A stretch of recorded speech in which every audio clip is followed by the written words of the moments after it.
started now for the virtual event. So excited to have everyone join us tonight. And we're really looking forward to hearing from the students we have that have been preparing diligently for these presentations. So I'd like to officially welcome everyone for the National Security Language Initiative for Youth virtual event for May 2016. The title of this event is Arabic Capstone Projects, and we're so happy you all can join us tonight. We'll be hearing from students from the NSLI-Y program who have just returned to the U.S. From their academic years in Rabat, Morocco. They'll be joining us from Washington, D.C. We're also joined tonight by NSLI alumni, friends, and family members, educators, and students. During today's event, our NSLI student speakers will present their final capstone projects that they have been researching and writing about from their year in Morocco. And we're looking forward to them sharing their valuable insights and observations about Moroccan culture. I'll start off with a brief overview about what will be happening during this virtual event. The NSLI students will each take turns presenting their capstone projects. During the presentation, the chat box on the bottom right corner of your screen will be open for any comments or questions you may have. We encourage lots of dialogue, including in Arabic. We will monitor the questions so that if students are not able to answer them during the presentations, they can answer them during the Q&A. The Q&A will be at the end, and this time will be devoted to your questions for the students. Now, without much further ado, I will turn it over to your presenters, beginning with Florice. Hi, everyone. My name is Florice Schwartz. I'm from Montclair, New Jersey, and I just got back from Rabat, Morocco, studying Arabic with NSLI. So basically, I'm going to start by introducing the capstone. The capstone is a final project implemented by the NSLI State Department group. And what we do is, in the beginning of the year, we pick a we pick a topic that interests us in Morocco. And throughout the year, we do some research.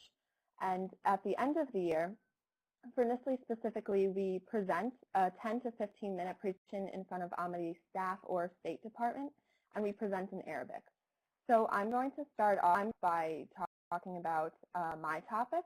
So for my capstone project, I chose hospitality in Morocco. When I first got to Morocco, I realized that the hospitality was a big part of the culture, and I realized that it was something that interests me. One, because I love food and I love socializing with people.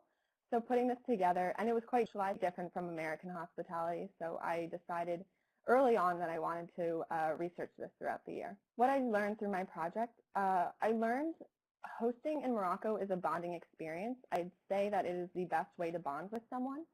You invite people over into your home, you talk. It can be for hours. Sometimes actually you don't even necessarily need to talk. You can just watch TV together and eat. And that in and of itself is a sort of a way that Moroccans bond together. And I think that is something that we should take into account in America. Additionally, women in Morocco tend to be housewives. More and more women are starting to work, but most of them are still housewives. So cooking with the women is an excellent way to begin talking with them and to begin learning about their life, because they might not be so open. Moroccans are very indirect. So I remember during my host family, my first host family, I offered to help cook. And we spent 2.5, 3 hours cooking, my mother and my host mother and I. And throughout that time, she started to realize that I was very interested in her life, and I was interested in learning about hospitality and how to cook. And I offered to help clean, and she told me about her life, if she used to work, her children, her problems. And she really started opening up, because we sort of shared this experience that we both do have to cook. Even though I come from America, we both are the same person when we decide we want to cook. And hospitality is a very ancient tradition in Morocco, not just Morocco, but in the Arab world in general. Hospitality, there isn't much information on the web about hospitality in Morocco, so I asked a professor of mine if he could tell me any information he knew about hospitality years and years and years ago. And he told me that it started in the desert when people would wander through the desert on their camels. They were tired, they were hungry, they were thirsty, and they didn't have a lot of resources. And so when they found a campsite of another person who had been in a very similar position, they were always welcomed in. It was necessary with tea, with cookies, food, and water. And this is because the people in the campsite knew what it was like to be hungry and tired in the middle of the African sun. So through that welcoming, they were bonding and they were talking about their experiences and lives. And it's just been a tradition that's been going on for centuries and centuries. And lastly, what did I learn about myself? I learned that I could eat a lot more than I thought my body could take. I love eating, and specifically Moroccan food. I think it's delicious. And if somebody tells you that Moroccans prepare a lot of food, they are not kidding. You can be a single person invited over a home, and you can have a meal prepared for 10 families. It can be, in the beginning, it could be some nuts or cookies with tea or a nice drink, and you think you're done. And then some couscous comes and a tagine and all this food, and then you've got dessert to add on to that. And it's an extreme amount of food, but it's just the way it is. It's expected, it's nice, and it makes the host want to host again because it makes them feel happy that you love their food, that you eat all your food. I had a host mother, and every day it was the same routine. I would wake up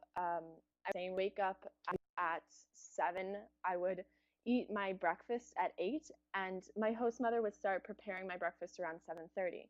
So after 8, I would give her my dishes, and she would clean that. And then after that, she would immediately start lunch, and then she would prepare lunch the whole time. And then at lunchtime, we ate lunch. After lunch, she would clean up from lunch and start preparing dinner. And it was just the same thing. And it's very, very, very difficult in Morocco to be a housewife because it's just the same thing every day. And it's hosting like this is just a tremendous amount of work that I personally don't think I could do.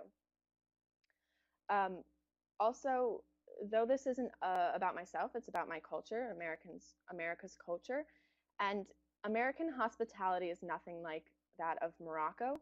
In America, if you're invited over to someone's house, you might just have a cheese platter with a couple of crackers and maybe a drink or something. It's sort of a nosh. It's not much of a meal. But in Morocco, it's just this whole huge feast that's literally a feast for a king, and you are just so full that you can't stand it. And I loved learning the difference. I loved experiencing both because sometimes I did want this huge meal that I could just eat all and no one would judge me because it was expected. And sometimes I maybe wanted something a little less. So I loved having the experience of both. Yeah, so that's all I'm going to say on hospitality. Thanks guys for listening.